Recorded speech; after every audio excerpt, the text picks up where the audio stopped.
I know a lot of people who walk on water. Shoot, I live with one.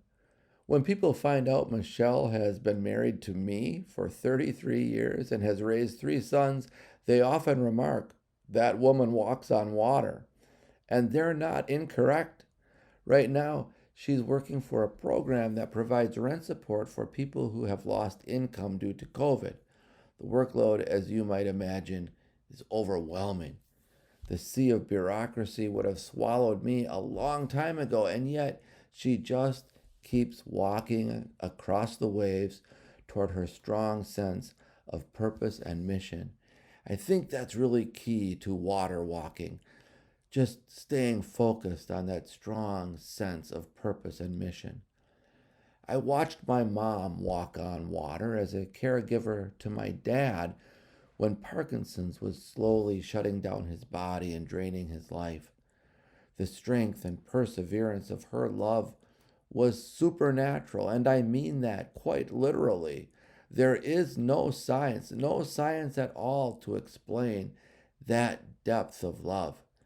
And frankly, my dad was walking on water right along with her.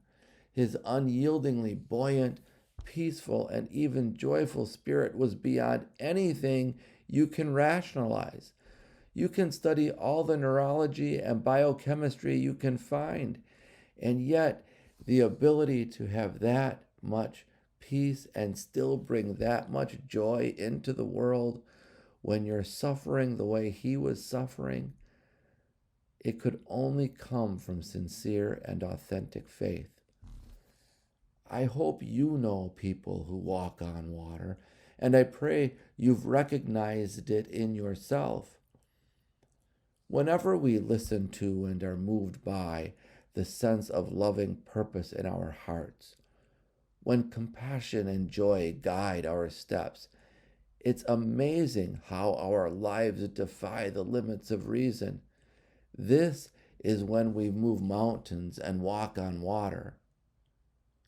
But when we listen to the voices in our heads, the voices of doubt and despair, the voices of unworthiness, we sink. This is what happened to Peter in the gospel story. When he followed his heart, focused on Christ's mission of love and possibility, he climbed right out of the boat and walked across the waves.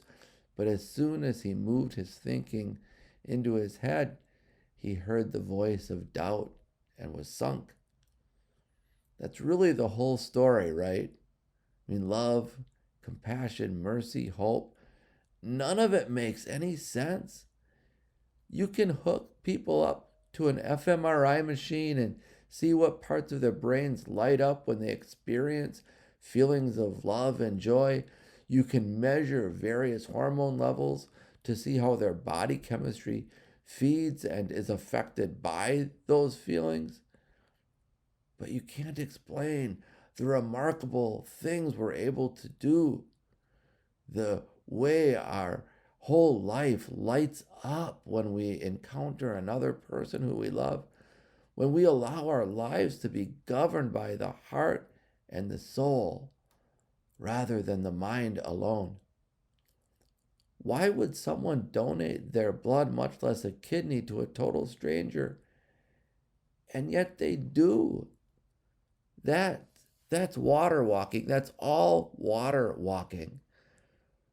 When we live by the whispers of spirit within our hearts and souls, we are able to do ridiculously amazing things, like feeding the hungry, comforting the sick, and even companioning people we love into a peaceful death.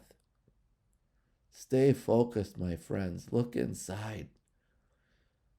Follow your passion, your purpose, your sense of mission, the love that just stirs within you. That is walking on water.